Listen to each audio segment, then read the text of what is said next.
FZ जो भाई का बहुत प्रॉब्लम था, हेड में आवाज़ था पूरा, आज मोबिल वोबिल नहीं चला था, क्लच प्लेट जला हुआ था पूरा।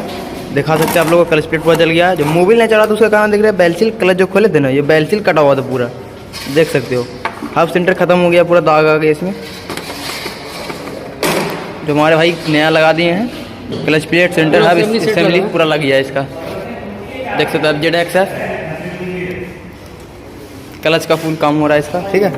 बेलचिल सब लग चुका है।